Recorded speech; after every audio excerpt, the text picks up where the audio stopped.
thanks to Paul Sturley. I love it when people speak from the heart and tell the truth, and Paul's one of our finest.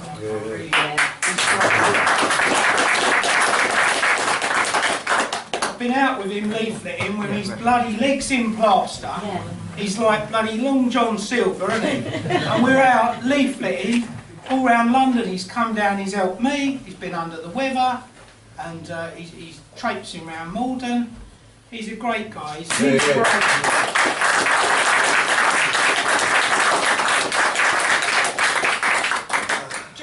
Just following on from what Paul said about what they say about us, you know, racist, you know. Oh, the BNP are racist. The National Front are racist. UKIP, oh, they're racist. The Conservative Party, oh, they're racist too. If you voted for Brexit to leave the European Union, you're a racist. Now the Labour Party, they're arguing amongst themselves about the, you know, the pro-Muslim contingent and the pro-Jewish contingent. One lot's calling the other lots racists and Nazis. So it's crazy, you know. The thing that I would say, since I've only been a member since 2009, is the word racist and Nazi. Like, no one takes that any serious.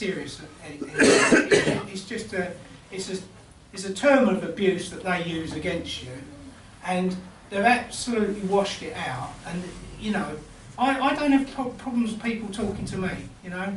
I'm sure you do. You do, you know. They don't believe that we're all skinheads and thugs and all that. Not without a cut, Richard. No. It's a great disarmer, you know. It really is. You know, I said to my staff today, "Oh, are you all right? You know, you happy with everyone?" Because they thought you'd all be dragging your knuckles in as you come up the stairs and that. They go, "Oh, they're lovely. Oh, they're really nice." So, you know, they really enjoyed. Those of you who stayed last night, they really enjoyed. They worked their arses off. Oh, no.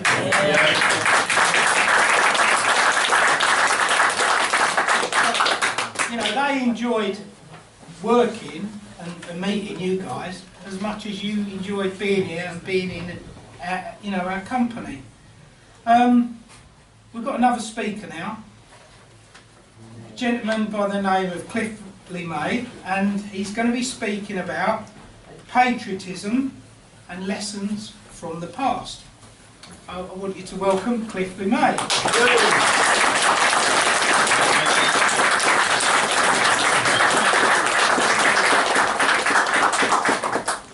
Paul's right, doesn't it feel good? Yeah. Yes. Back on a winning team? Yes. Aren't we?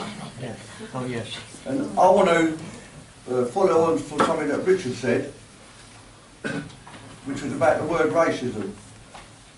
Now, we're filming this meeting, so it's going to reach a wider audience, which is also what Paul said. We need to present ourselves in an acceptable manner, using acceptable language, prove that we're not skinheads. Well, it is, but the rest of us ain't.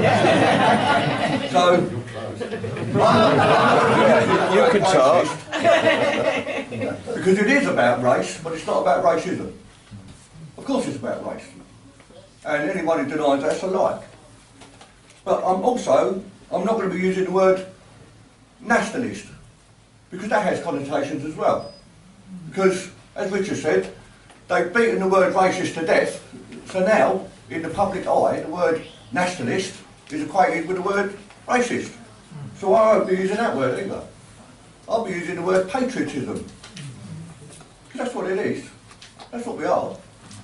We're patriots. We're not racists. We're patriots. Of course I love my race. I'd be mad not to. But first and foremost, I'm a patriot. I love my family. I love my friends. I love my fellow British people. I love my country. I love the white race and what the white race is.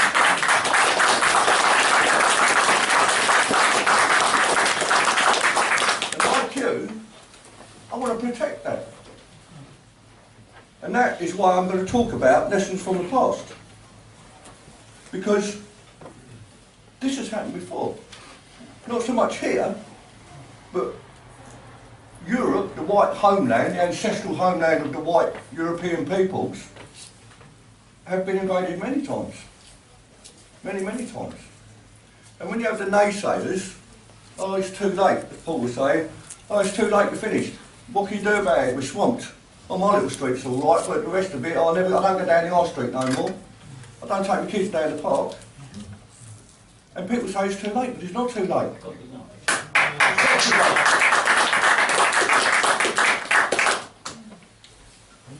We are facing, as a race, talking about race again, but we are facing as a people genocide. It's genocide. Genocide by stealth. And that's what's happening. There are not millions of immigrants in India. You don't see millions of Chinese or Africans walking around the streets of India. There are not millions of immigrants in China. You don't see loads of Africans or Indians walking around China. And there are not that many immigrants in Africa. But if you go to almost any country in the white ancestral homelands, and it is stuffed to the gills with foreigners. Others, not us. Foreigners. That's the. It's a broad term, because I mean I could say Muslims, I could say Africans, but they all come under one banner, they're all foreigners.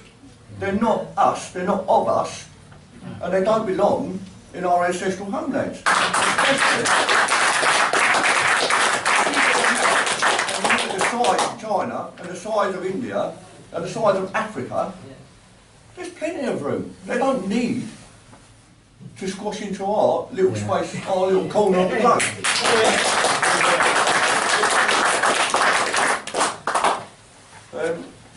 So, all these things that I'm ad-libbing, terrible, aren't it? Yeah.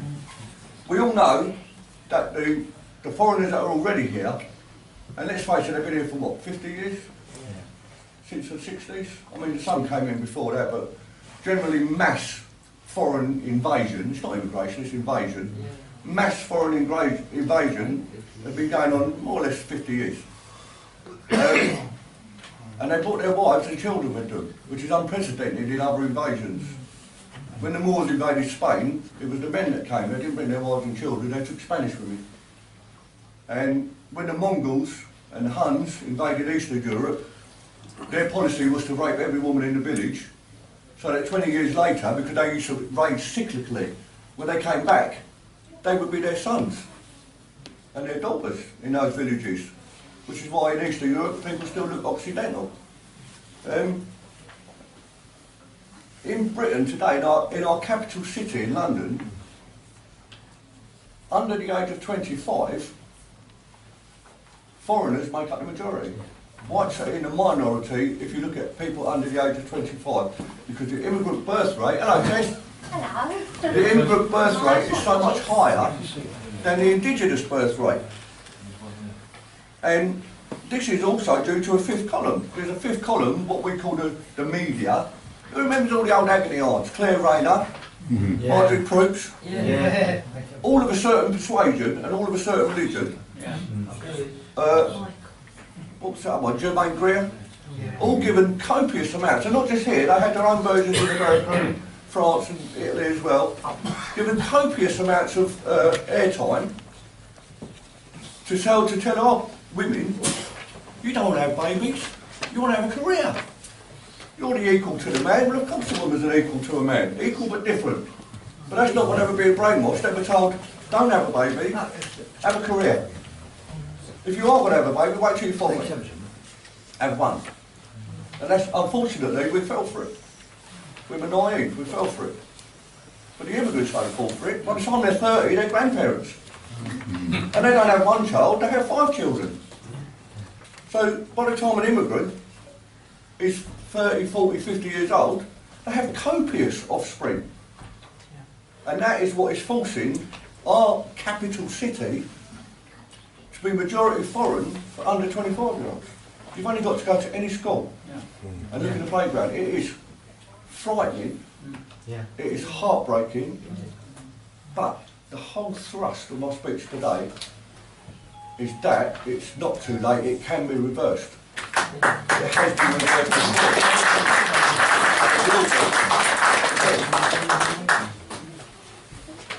Now, I'm going to give you some examples from history of other invasions into what are the white ancestral homelands.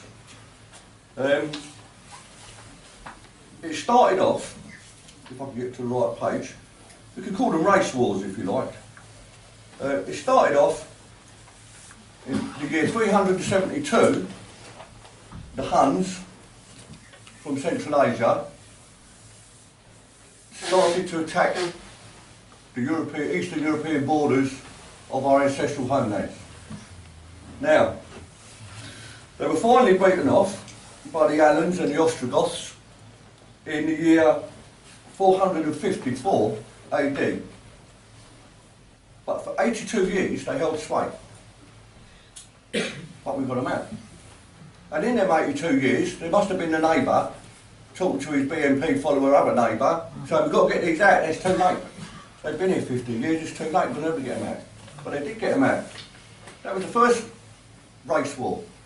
And that one always reminds me, there's a line in Lord of the Rings where Boromir is at the Council of Elrond. And he says, it is by the blood of my people that your lands are kept safe.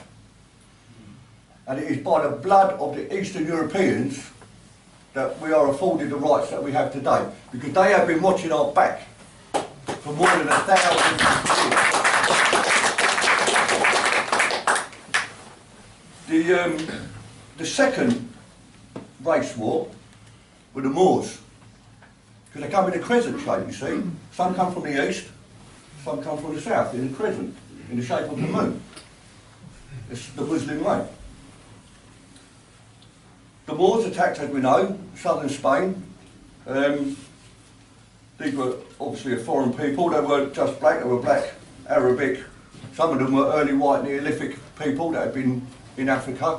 I mean, as we all know, Carthage was a white citadel. They were Greek speaking, the Carthaginians. So these people came over to Spain. They landed in Andalusia in the year 711. And this was a long one. They were in Spain for 781 years. I mean, that's almost 1,000 years they were in Spain. And they took everything except Castile and Aragon. And Queen Isabella, Queen of Castile, married Ferdinand, King of Aragon. And together, and with other Christian knights, although I don't really want to talk about religion, I'm talking about invasion by foreigners into homelands. Because you can equate this as being with your house. Someone coming, climbing through your window. You know, this is our house, this is our ancestral homeland. But they eventually got their act together and they drove the Moors out in 1492, after 781 years. So don't tell me it's too late. Don't tell me you can't do nothing. Don't tell me, oh well, what do you want me to do about it? We'll get beat up in the street if we set up a stall. Well, you find the police, that's what the police are for. Then there was a third invasion, foreign invasion. These people were a kind of prototype for the Mongols. These are the Bulgars and the Avars and the Magyars, the Khazarians, Aryans from the land of Khazar, Bulgar Aryans from the land of the Bulgar, which is the Bulgar River actually, the Magyar Aryans. This is what these people called themselves. Originally they had been a white people on the fringes of Eastern Europe, but because they've been, it's a polite way to say it, integrated with the Hun, forcibly integrated with the Hun a few hundred years earlier, they had themselves become slightly Asiatic, and they had their own foreign identity, and they run riot around Turkey and the Balkans. That was from the years 550 to 950, 400 years. They ravaged, they raped, they pillaged, no doubt they had drug gangs. No doubt, you know, they were doing exactly what occupying armies do, which is exactly what's happening in our country today. That could be the basis where the word vulgar comes from, when someone's vulgar. Yeah, Bulgar Aryan. Yeah, vulgar. Yeah, from the Bulgar River. 400 years, but we got them out. race war. The next race was the Mongols proper. Now, when you watch television programmes, even documentaries about the Mongols, they show them as being totally Oriental. But the Mongols weren't totally Oriental. Genghis Khan had a meeting with the Emperor of China, and that meeting was documented, and he was physically described, Genghis Khan, as having red hair, a ginger beard, and green eyes. So there had been admixture in what we call the Mongol race.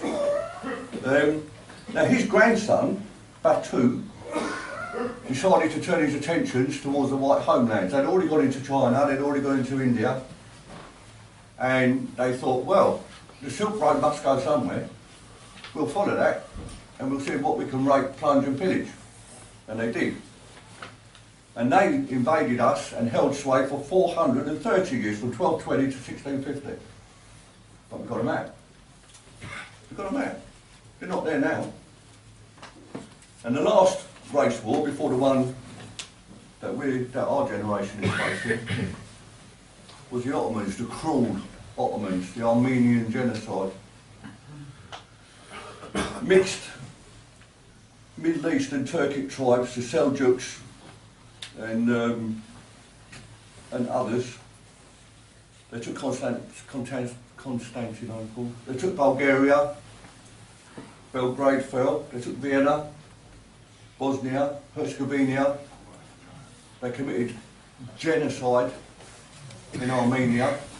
And if you're watching Race Dictator Erdogan, it's probably a price on my head for saying that, but you know it's true. And they were there, again in the eastern part of Europe, for 619 years, until 1919. That's how late they were still there, the Ottomans, and the descendants of the Ottomans. So there's your history lesson. Some of you find it interesting, some of you will be bored by history, I know that. It's not everyone's bag.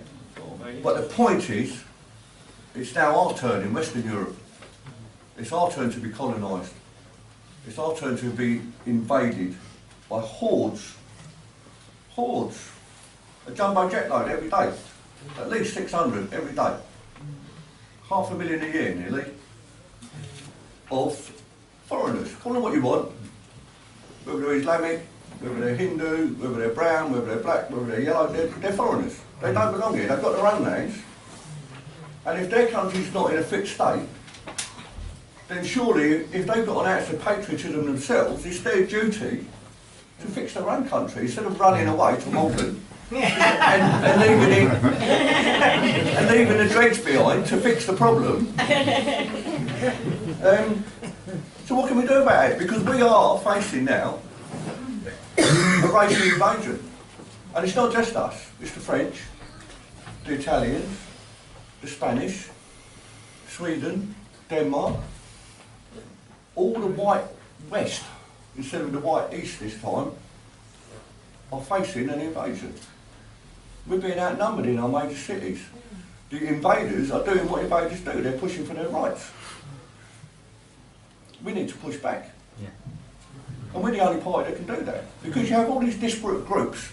I mean, how many splinter groups have appeared in the last 5 years? They have all these disparate groups, and fair play to them, they can crow about whatever small victory that they may attain on the street, and good luck to them. But when it comes time to vote, even they know that the only serious patriotic party to vote for is the British National Party.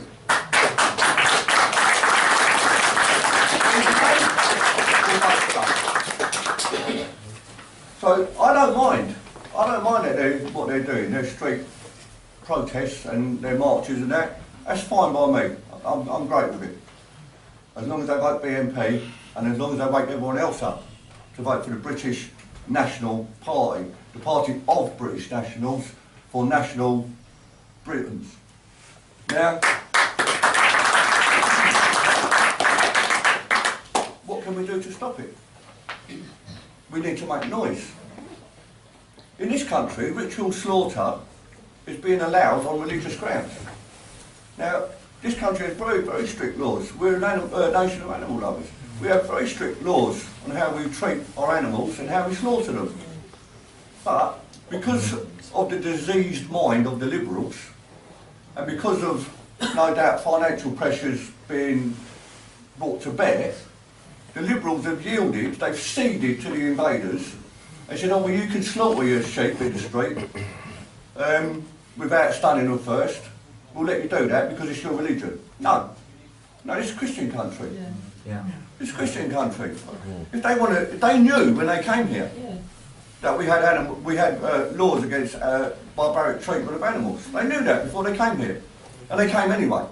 So they came with an agenda to push back against our laws. And the Liberals are letting them. Well, I say we start pushing for our rights. We say this is a Christian country. I don't care what your reasons are. We ban all ritual slaughter.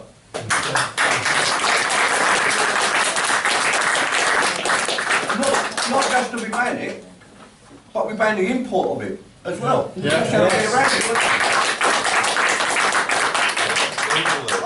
I don't know if you know, but almost every prison, almost every army barracks, almost every police station in this country serves halal food.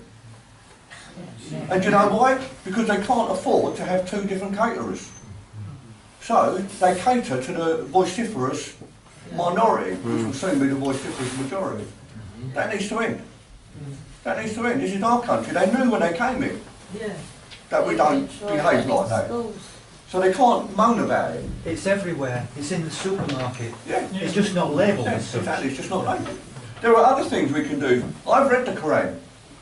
Now when you get these flash-suited Muslims that come on telly, and people present and say to them, but doesn't it say this and doesn't it say that in the Quran? They say, oh, you've read the wrong version. In my version it doesn't say that. So what I did was I bought 2 books on the Quran, I read them both. In the Quran, Allah says that if you're in a foreign country, a non-Islamic country, you don't have to pray 5 times a day. Allah will understand if you pray when you get home. Now they know that, but still they're pushing for prayer rooms. Oh, I've got to stop the bus and get out. And that's happened. It's happened. And pray 5 times a day. No, you don't. No, you don't. You're agitating. You're being provocative. It's part of a plan to subjugate our culture and supplant it with, frankly, an inferior culture. It's inferior in every tenet, the way they treat women, the way they treat each other. It's an inferior culture, coming from a backward nation in a backward part of the world. And it's not in our nature to allow that to happen. We need to push back. We can end the concessions for prayers and say to them, we've read the Quran. It doesn't say that at all. It says Allah will understand. Allah will wait till you get home. Then we can go a step further. There are no churches in Saudi Arabia. Why the hell should we have mosques? Why the hell should we?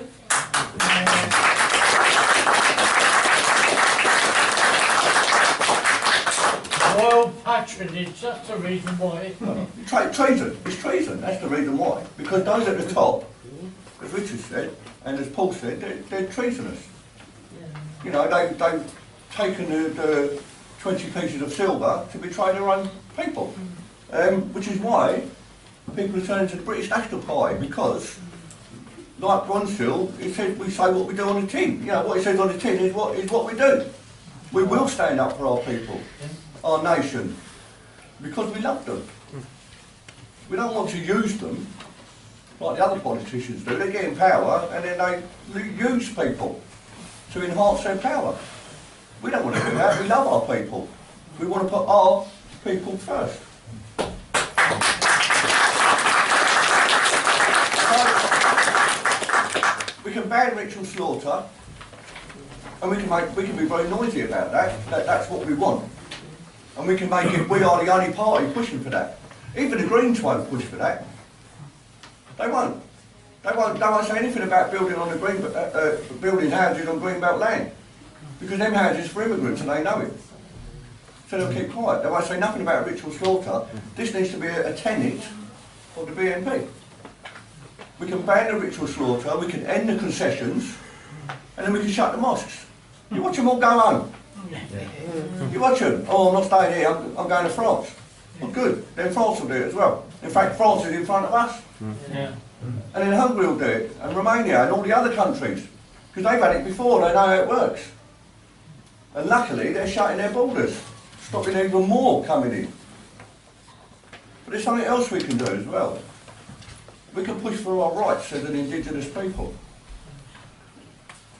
I don't know if you've read The Four Flags, Arthur Kemp's book, The Four Flags, which sets out to prove that the indigenous native Britons, 80% of our DNA can be traced directly back to the Neolithic times. So yes, the Celts came, but before the English Channel they were brothers. So when the Celts came they were only cousins, but their blood did not predominate, neither did the Saxons, or the Romans, or the Normans. By the way, my family came over in 1066 with the Normans.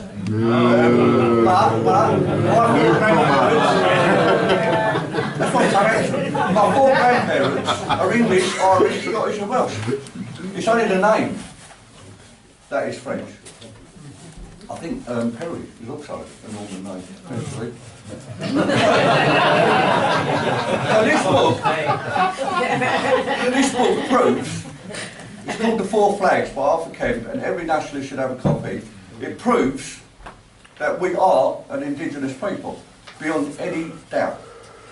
Now, I'm going to read you here, I'm nearly finished, I don't know if everyone's waiting for the flag or whatever. I'm going to read you here some definitions, a definition of what constitutes an indigenous people. Occupation of ancestral lands, or at least part of them, well, we qualify that. Common ancestry with the original occupations of the land, again, we qualify there. What happened was, you had the United Nations Declaration on the Rights of Indigenous People, you had the ILO, which is the International Labour Organisation definition of the rights of indigenous people. You had the World Bank, I don't know what the hell it's got to do with the World Bank, but you had their definition of what constitutes an indigenous people. And what they did was they got together and they made the three common factors that they can all agree on in defining what constitutes an indigenous people. Three things stand out as common factors. Firstly, there must be a provable and historical continuous link between an indigenous people and a landmass. Well, we go back to Neolithic times. Cheddar Man, his ancestors are still living in Cheddar Gorge. You know, the earliest remains found in this country are 900,000 years old. Swanscombe Man in Kent, a jawbone, and Boxgrove Man in Sussex, a hillbone.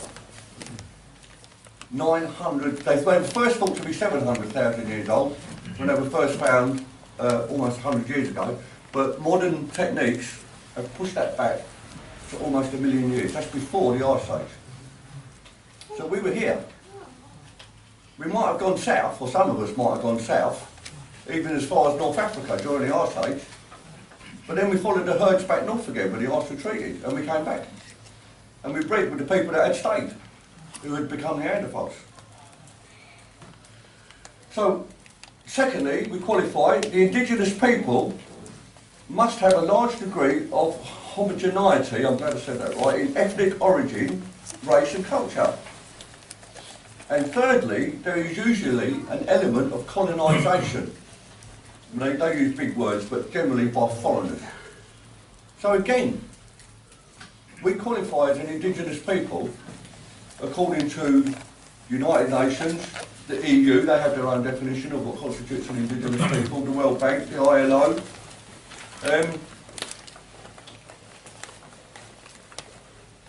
Part of our rights is that these groups, by law, must recognise the urgent need to respect and promote the inherent rights of the indigenous peoples, us. So, with that in mind, once we win this race war, and we get them out, we can get World Heritage status as an indigenous people. Yeah. I mean, the Maoris have only been in New Zealand for 400 years. They have indigenous status. The Aborigines have only been in Australia for less than 12,000 years. They have indigenous status. We've been here for 900,000 years. And we have rights. And they can't deny us them rights. What if we was to say, right, all the FANIC, we want that as a reservation for white people. We have the right under law to do that. We want to create an indigenous zone for whites only, to promote our own culture, our own history, our own heritage, our own children's property. We want our children to be able to go to art safely. We want our children to be able to go to school without being brainwashed. I have a new partner, and her 7-year-old girl came home the other day and said to me, Nelson Mandela is a hero. What? Oh, no. And I said, no, Steve, no. I said, where'd you hear that? She said, we learned it at school. I said, no, darling, he was a terrorist. No, he wasn't. He was a hero. And she would argue until she blew in the face. But this is what's happening. She's 7 years old. And she told me yesterday about Diwali. And, you know, this is our land.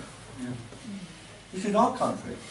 And this is the party that will win it back for our people. Thank you.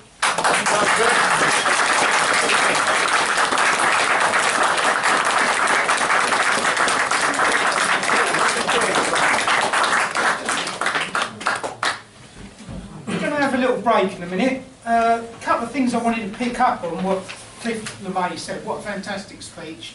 I'm always fascinated by history. We can learn things from the past about history, but we can change the future, can't we?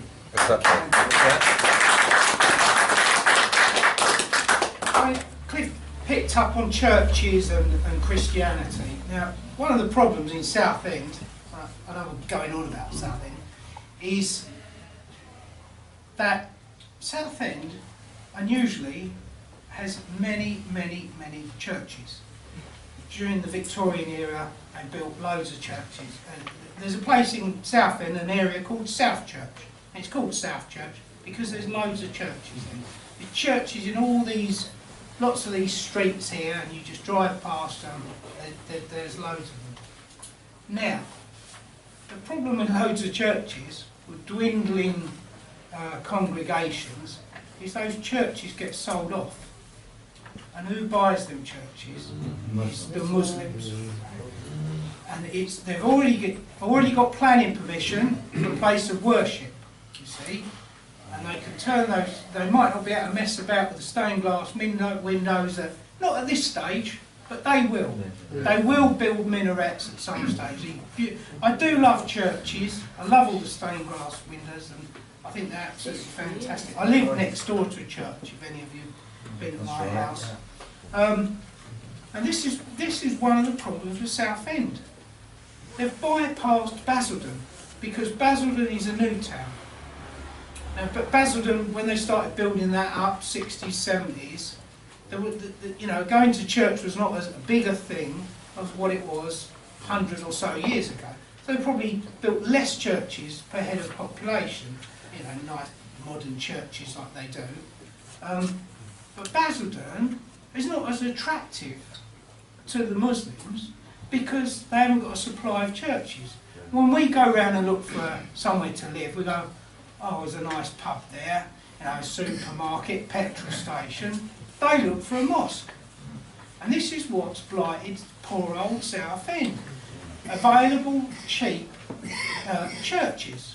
Now, I've seen, I look at property quite a lot. I looked at a church in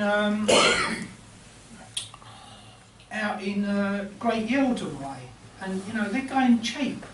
And this is the thing, and I think people need to buy these bloody churches out and keep them out, because you know, as a community, I've seen churches for like £250,000. To me, That's buy them up, stop them getting in there, you know? Yeah, so this is a problem with Southend. This is one of the reasons Southend has gone to the dogs. I'm really fascinated with history, and Cliff touched on history there. I don't know if you know that we had one of our Saxon kings of Southend was dug up near the railway line up in near Jones Memorial. Do you know about him? The King of Bling in Southend. And absolutely loads of goodies in there, gold and chariots and this, that and the other. And all we knew as Southenders is they boarded off the area, there's security on there, and they started digging it up. But what I would say to those people burying him, you know, they obviously respected him. Why on earth did they bury him next to a bloody railway line? Anyway, we can have a break now, and we can come back to something.